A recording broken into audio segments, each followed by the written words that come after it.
Hello and welcome back to my YouTube channel. So class 10th कैसे हैं आप सभी? ये लाइव क्लास के साथ मेरे सामने बच्चे भी बैठे हैं, तो थोड़ा सा बीच में हो सकता है कि आपको लगे कि कुछ डिस्कशन हो रही है, तो उसे थोड़ा नज़रअंदाज करना या उसमें इंटरेस्ट लेना, that's your duty. So how are you all? I hope that you all are fine. We are continuing exercise number 13.3. 13.3 exercise. This is for conversion of solids. Conversion of solids. हमारे घर एक छोटी सी बात पूछी जाती है, मैं आपको बताता हूं, थोड़ा सा ध्यान से समझो। कहता है कि अगर आपको 3 सेंटीमीटर का एक रेडियस वाला, मतलब 3 सेंटीमीटर जिसकी रेडियस हो, उसका एक स्फेरिकल लड्डू दे दिया जाए, स्फेरिकल लड्डू दे दिया जाए, और उसे तोड़कर आपने लड्डू बनाने हैं 1-1 सेंटीमीटर के रेडियस वाले, तो कितने लड्डू बनेंगे? तो मोस्ट ऑफ द बच्चे कहते हैं 3 बनेंगे। कितने बनेंगे? हाँ, 1.5। एवं ध्यान से सुनो, 3 सेंटीमीटर का एक बड़ा लड्डू है, ठीक है, उसके छोटे छोटे लड्डू बनाए 1-1 सेंटीमीटर के रेडियस वाले, कितने बनेंगे? 1.5। आधे कैसे बनेंगे? मतलब उसकी रेडियस, मतलब ये बड़ा लड्डू है ऐसे, अरे थोड़ा ध्यान से सुनो, ये बड़ा लड्डू है, ठीक है, लड्डू भीम के लड्डू हैं, इसके 1-1 सेंटीमीटर के लड्डू बनाए, 1-1 सेंटीमीटर रेडियस वाले, ठीक है, तो कितने बनेंगे? हाँ जी,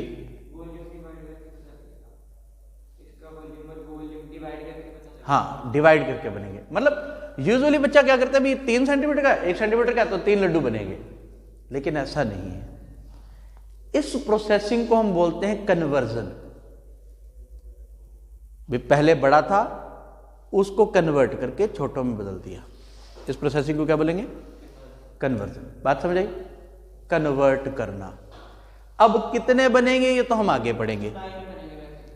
मैं 9 पे भी एग्री नहीं करता, 27 बनेंगे। 27 सही कह रहे हो, 27 जिंदल नहीं, गर्ग साहब।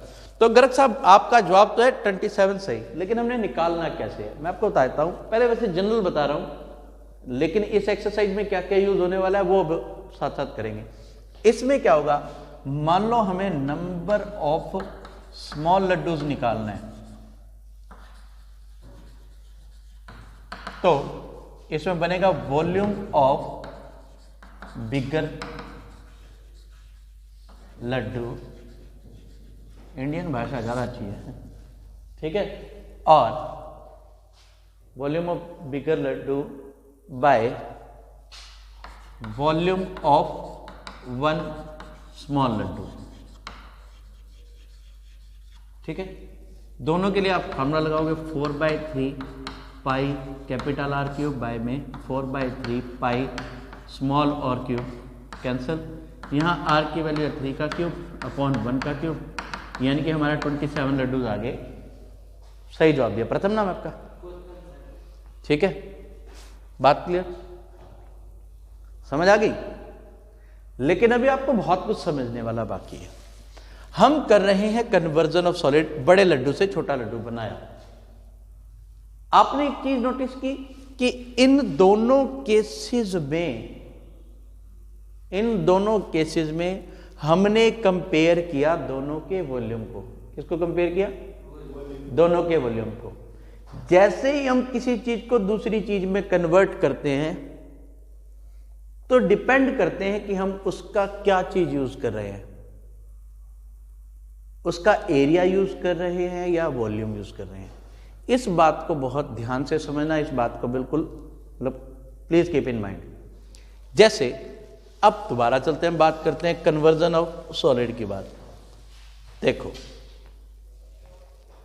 मान लो हमारे पास कोई सिलेंडर है, किसी मेटल का है, ठीक है।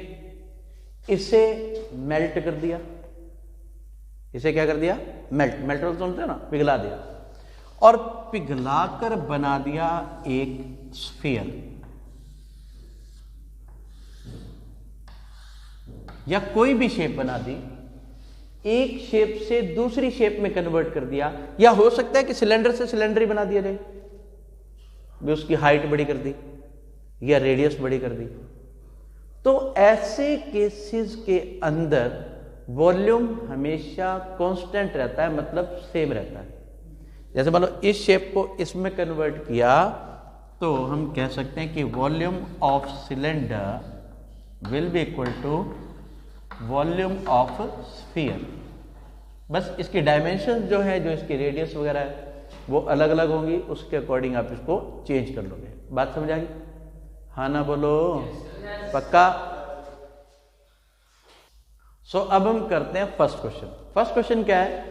अ metallic sphere of radius 4.2 centimetre is melted and recast into the shape of cylinder of radius 6 centimetre. देखो क्वेश्चन क्या है कि एक मेटालिक स्फीयर ऐसे है। हाँ, एक चीज और मैं बता दूं, इसके डायग्राम बनाने की जरूरत नहीं है, लेकिन हम अपनी सहूलियत के लिए बना लें तो बढ़िया है। डायग्राम पे हम आर बार लिख देते हैं ना, तो कई बार एग्जामिनर का मन करे, थोड़ा बात समझो, भी डायग्राम बनाने की जरूरत तो नहीं है, लेकिन डिटेल तो लिखनी पड़ेगी। लेकिन अब आपके पास फाइनल एग्जाम में मान लो बचा 2 मिनट, 2 मिनट में आप पूरी डिटेल लिखोगे, क्वेश्चन करोगे, बात समझ रहे हो? तो उसके लिए डायग्राम बना लिया करो। डायग्राम बनाने के बाद ये बना सिलेंडर, ठीक है। चेकिंग में सिलेंडर ये शेप जो मेल्टिंग वाली एक्सरसाइज वाली है ना, इसकी डायग्राम की जरूरत नहीं पड़ती, लेकिन मैं फिर भी रिकमेंड करूंगा कि डायग्राम बना लिया करो, ताकि मान लो टाइम कम पड़ा तो फटाफट 2 फोटो खींची, इसको आर लिखा, इसका छोटा आर लिखा, इसका हाइट लिखा, सीधा कंपेयर कर दिया। बात समझ आई? तो ये इसकी रेडियस को हम एज्यूम कर लेते हैं छोटा आर, और इसकी हाइट को एज्यूम कर लेते हैं एच, ठीक है। स्टार्टिंग में लिखोगे let radius of sphere that is R is equal to, R की वैल्यू कितनी है? 4.2 सेंटीमीटर। बोल दिया करो यार थोड़ा सा, 4.2 centimetre, and let radius of cylinder that is छोटा आर इज इक्वल टू। तो हम देख रहे हैं यहां पर रेडियस जो है ना हमारी सिलेंडर, इसकी सिलेंडर की, वो हमें दी हुई है 6 सेंटीमीटर।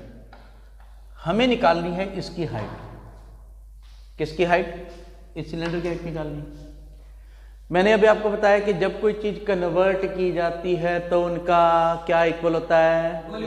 वॉल्यूम इक्वल होता है। तो हम कह सकते हैं कि volume of sphere is equal to volume of cylinder, ठीक है। वॉल्यूम ऑफ स्फीयर का फॉर्मूला याद होना चाहिए आपको, 4/3 पाई कैपिटल आर क्यों लिया? क्योंकि मैंने इसे लेट कर लिया था। और volume of cylinder will be pi R square, H is the height of cylinder. Clear? Do not put the value of pi initially, just cancel both the values, okay. Sometimes students what they do, they try to solve the volume first, मतलब वो पहले इसका volume solve कर लेंगे, इसका solve कर लेंगे, फिर इक्वल रख देंगे। टाइम बचत, पेज बचत, सबके लिए हमें क्या करना चाहिए, पहले दोनों का वॉल्यूम सीधा ही इक्वल रख देना चाहिए। तो देखो ये हो गया 4/3, इस r की वैल्यू है 4.2, इसका क्यूब, इस r बेटा नहीं कर सकते। इसकी जो रेडियस है वो 4.2 है। मैंने ये जो बड़ा आर और छोटा आर लिया ही इसलिए ताकि कैंसिल ना कर सकें। हम इसकी जगह R1 और R2 भी लिख सकते हैं।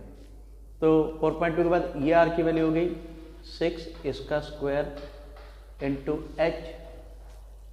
अब क्या करने का, 6 स्क्वायर को उधर लेके जाने का, यहाँ h रह जाएगा 4/3 as it is into 4.2 into 4.2 into 4.2। बच्चे सोच रहे होंगे कि ये 4.2 3 बार क्यों लिख दिया, क्योंकि हम देख सकते हैं कि 4.2 की पावर 3 है, तो मैंने 3 बार लिख दिया। बाय में ये 6 का स्क्वायर है, उधर जाएगा डिवाइड में, तो 6 इंटू 6 2 टाइम्स लिख दिया। कैंसिल करेंगे 3 1.4 6.7 फिर 6.7 centimetre. Quite easy it is. Calculation करो, हाइट ऑफ सिलेंडर मिल जाएगी। ठीक है बेटा, शाश्वत, साहिल, गौतम, अब ठीक है। Please pause the video and note it down. तो क्वेश्चन नंबर 2 की बात करते हैं। क्वेश्चन नंबर 2 में क्या दे रखा है, 3 अलग अलग स्फीयर्स हैं जिसमें एक की रेडियस दे रखी है R1 लिख रहा हूं मैं। अब मैं पूरा डिटेल में नहीं जाऊंगा, आपको सिर्फ कंसेप्ट पे फोकस करके कराऊंगा, ठीक है। R1 दे रखा है 6 centimetre, R2 I think 8 centimetre दे रखा है। अगर कोई गलती हो जाए तो बता देना बेटा। R3 है 10 सेंटीमीटर, ठीक है। यानी कि एक छोटा स्फीयर, दूसरा बड़ा, तीसरा थोड़ा सा बड़ा, मिलकर एक बड़ा स्फीयर बना रहे हैं। इस बड़े स्फीयर की रेडियस में ले लेता हूं कैपिटल R, ठीक है। मैंने आपको कन्वर्जन में पहले ही बताया है कि जब कोई चीज़ कन्वर्ट की जाती है मेल्ट करके, तो उसका वॉल्यूम जो है वो हमेशा कांस्टेंट रहता है, ठीक है। तो हम कहेंगे volume of sphere 1 plus volume of sphere 2 plus volume of sphere 3 is equal to volume of resulting sphere.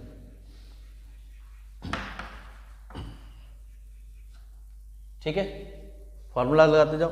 ये हो जाएगा 4/3 pi R1 cube plus 4/3 pi R2 cube plus 4/3 pi R3 cube, और इसका 4/3 पाई R क्यूब। अगर आप अकेले अकेले इनके वॉल्यूम निकालते तो मेरे को पक्का पता है परेशान हो जाते, है ना। अब इकट्ठा लिख दिया तो क्या रहा, 4/3 पाई 4/3 पाई प्लस 4/3 पाई, इन सभी में कॉमन ले लिया।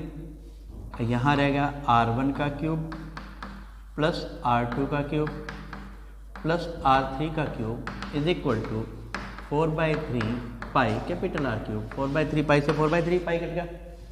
इस R1 की वैल्यू 6 का क्यूब प्लस 8 का क्यूब प्लस 10 का cube is equal to R cube, ठीक है। ये R क्यूब बन जाएगा 1728। It will become 1728 and 1728 is the cube of 12. So radius of the resulting sphere, big sphere, is 12 centimeter. Got it? Any doubt? Please pause the video and note it down. So let's move to the question number 3. Very interesting question it is.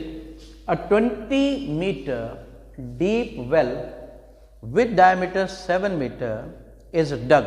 मतलब एक कुआं खोदा गया जिसकी गहराई, depth जो है वो 20 मीटर है और उसका डायमीटर 7 मीटर है, और उसे एक प्लेटफॉर्म पर स्प्रेड किया गया जिसकी लेंथ और ब्रेड्थ देखिए 22 और 14, हाइट निकालनी है। बात समझते हैं पहले डायग्रामेटिकली, मतलब इसका डायग्राम तो क्या होगा, फिर भी कोशिश करते हैं। एक कॉपी मिल सकती है, देखो एक ना कुआं खोद दिया, मतलब पूरा इसको क्यूबाइड नहीं, एक सिर्फ प्लेन सरफेस लो जिसकी ये लेंथ है 22 और ब्रेड्थ है 14, ठीक है। अगर मैं मिट्टी खोदूं, मतलब यहां से मिट्टी खोदकर इसके ऊपर ऐसे स्प्रेड कर दूं, तो ऑब्वियसली इसकी हाइट कुछ बढ़ जाएगी, हाइट बढ़ जाएगी ना। तो जो इसकी शेप बनेगी, अभी तो मैंने कॉपी ले रखी है, आपको वैसी शेप क्यूबाइड लग रही है, लेकिन अगर मैं इसके ऊपर एक ही सरफेस हो, प्लेन सरफेस हो, जमीन हो, तो इसके ऊपर जैसे मिट्टी स्प्रेड करूंगा इसके ऊपर, तो ये हाइट बढ़ जाएगी, है ना। ये हाइट बढ़ेगी, लेकिन आएगी तो इसके ऊपर मिट्टी आएगी ना। तो वो मिट्टी कितनी होगी, जितनी कुएं से निकाली जाएगी, जितनी कुएं से निकाली जाएगी, बात समझ रहे हो? कुएं से जितनी मिट्टी निकाली जाएगी वो इस पर डाली जाएगी, तो इसकी शेप बन जाएगी लेंथ ब्रेड्थ और उस मिट्टी की हाइट क्यूबॉइड शेप बन जाएगी।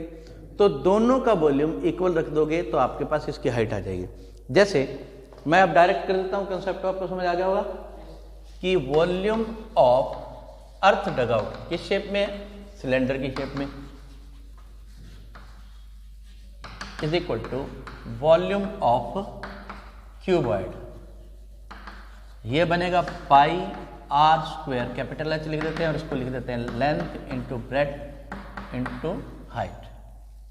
ठीक है जी, पाई की वैल्यू 22/7, आर की वैल्यू आई थिंक 7/2 बनेगी, डायमीटर 7 दे रखा तो रेडियस 7/2, और इसकी हाइट कितनी दे रखी है 20 कि 14 पक्का, और यहाँ से लेंथ कितनी दे रखी है 22, ब्रेड्थ दे रखी है 14 इंटू हाइट हमें निकालनी है, 22 से 22 कैंसिल, बाकी कैलकुलेशन आप अपने आप करो, हाइट निकल जाएगी।